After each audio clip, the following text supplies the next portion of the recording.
Olá, meus caros alunos, sejam aí bem-vindos mais uma vez à nossa aula, que nós estamos aí abordando os processos de gerenciamento de projetos, Eu tô falando de uma maneira engraçada aqui, parece que eu tô cantando, Mas enfim, a gente vai mudando um pouco a entonação, Enfim, faz parte aí.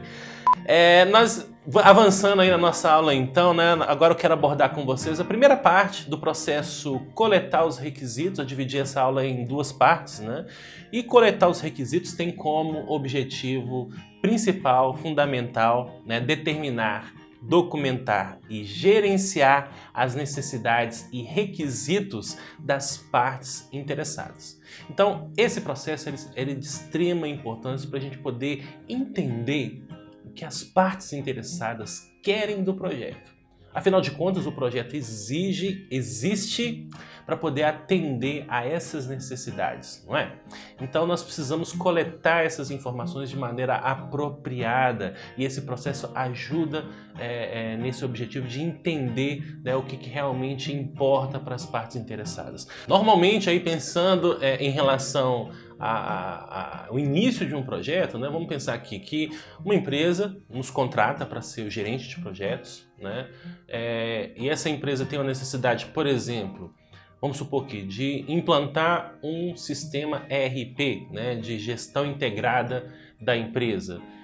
E nós ali, a gente precisa, enquanto gerente de projetos, entender o que é esse sistema. A gente tem uma ideia do que seria esse sistema, mas o que de fato essa empresa precisa que esse sistema faça para ela? Porque eu não posso supor que o sistema tem que fazer isso, aquilo outro, fazer integração de ativos, controlar a frota.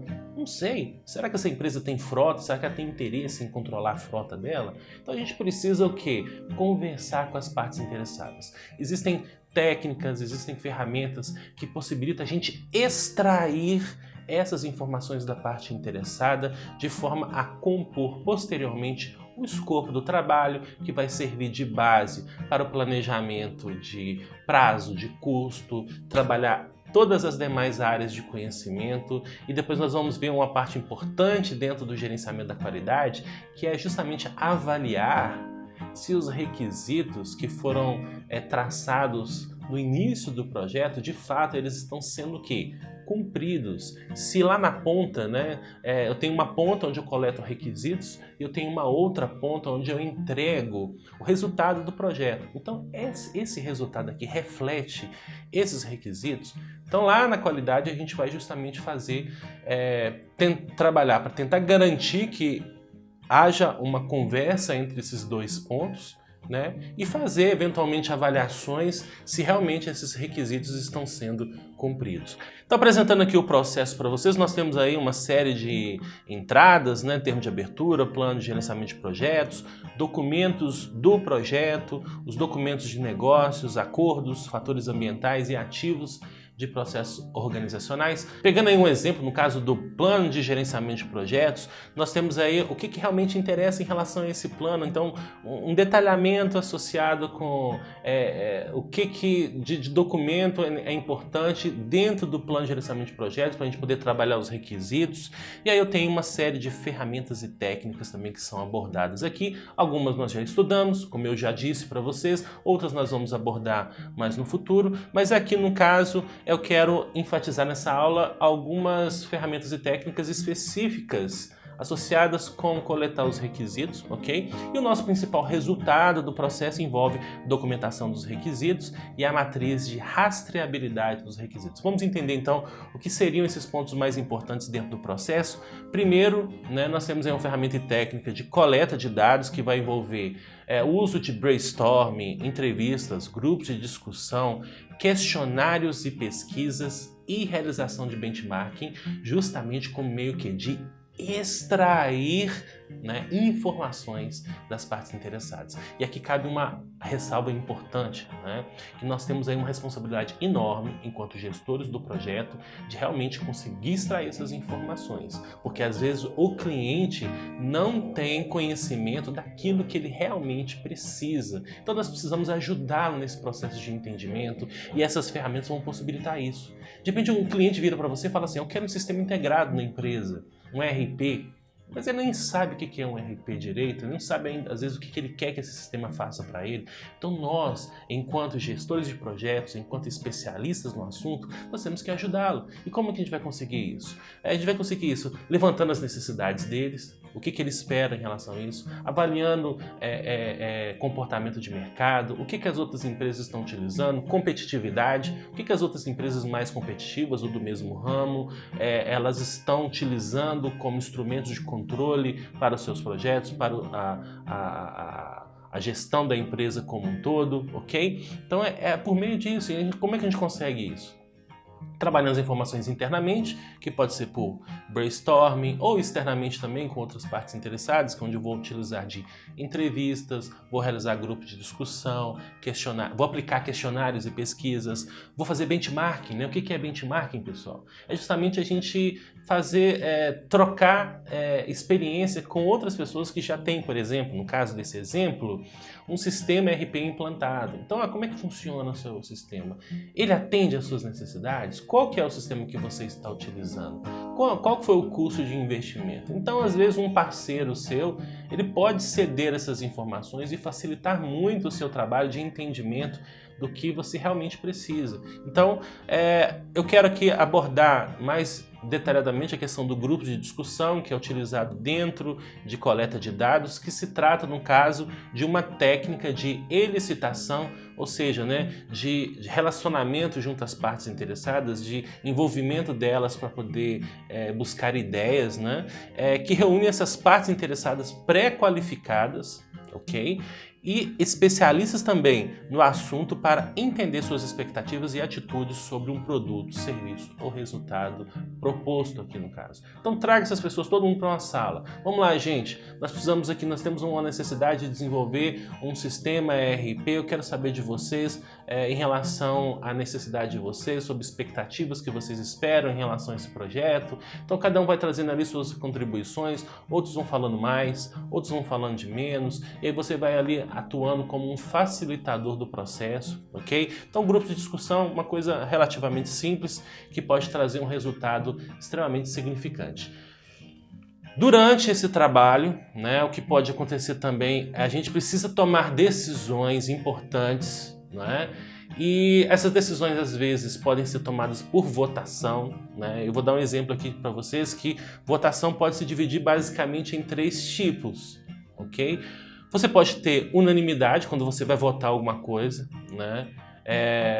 às vezes até exigir unanimidade, ou seja, a gente só vai fazer isso aqui se houver comum acordo de todos, ok? Então você vai buscar ao máximo obter esse comum acordo. Todos concordam em relação àquele requisito, em relação àquele resultado do projeto. Nós podemos nos basear em maioria. Às vezes a gente não consegue comum acordo.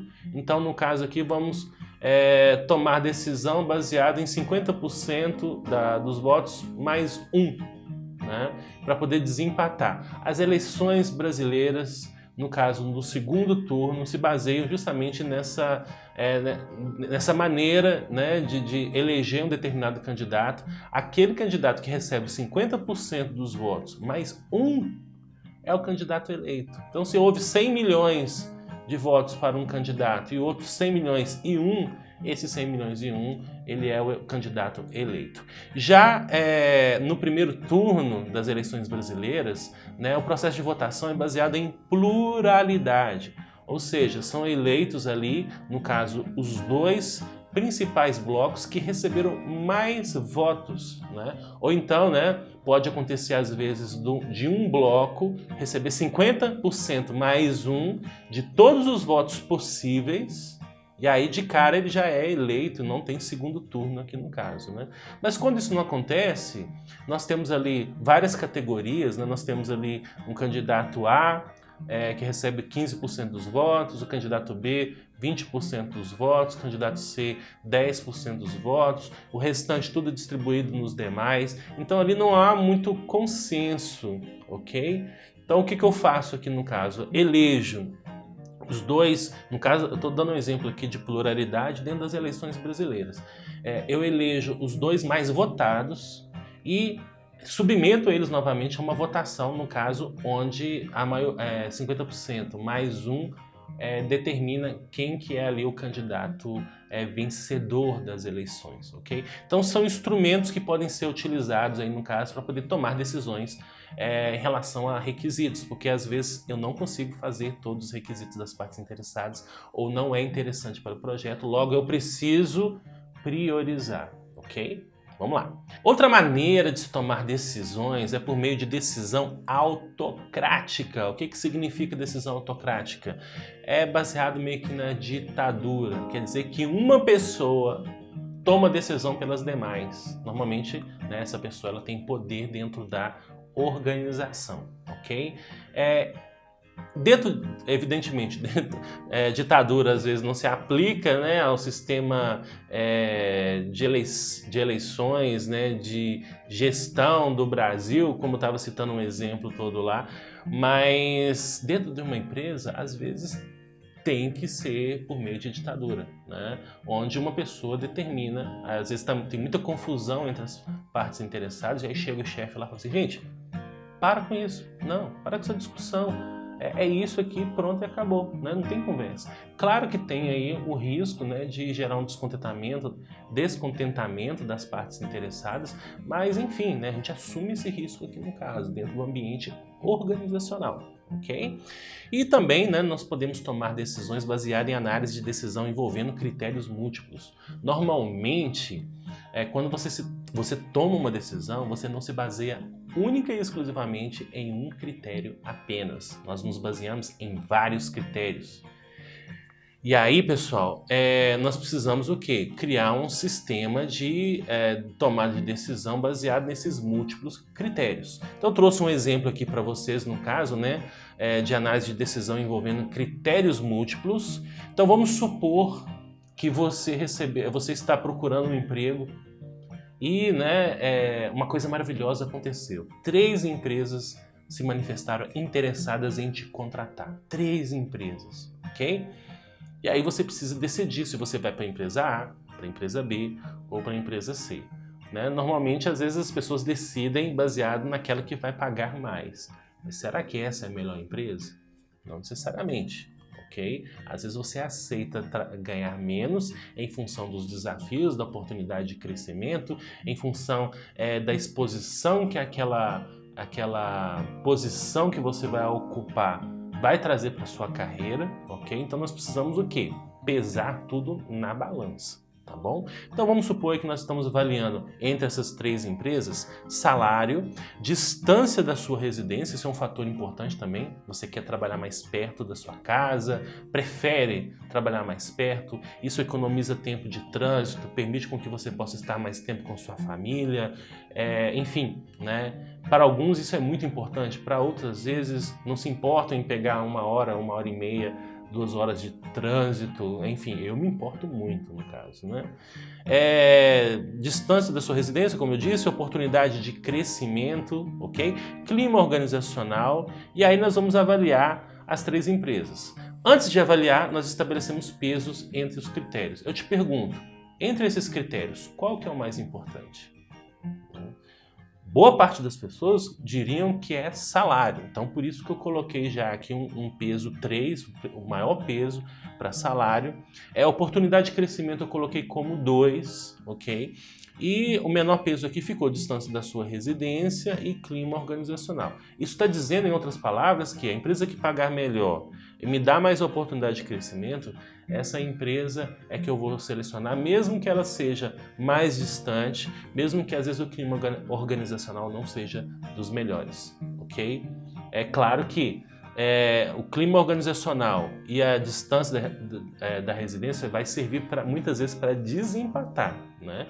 Mas vamos lá, eu coloquei que já fiz uma avaliação aleatória dessas empresas, a empresa A, a empresa B e a empresa C aqui no caso, e dentro dessa avaliação que eu fiz de 1 a 10, né, a empresa B foi a empresa mais pontuada, né, logo, né, utilizando essas bases matemáticas de análise de decisão envolvendo critérios múltiplos, é provável que essa seja a empresa eleita para eu trabalhar. Eu vou dispensar as outras e vou aceitar, né, a proposta da empresa B. Esse é um exemplo, no caso, então, de análise de decisão envolvendo critérios múltiplos. É claro que é apenas um exemplo simples, pessoal, apenas para vocês entenderem o conceito, ok?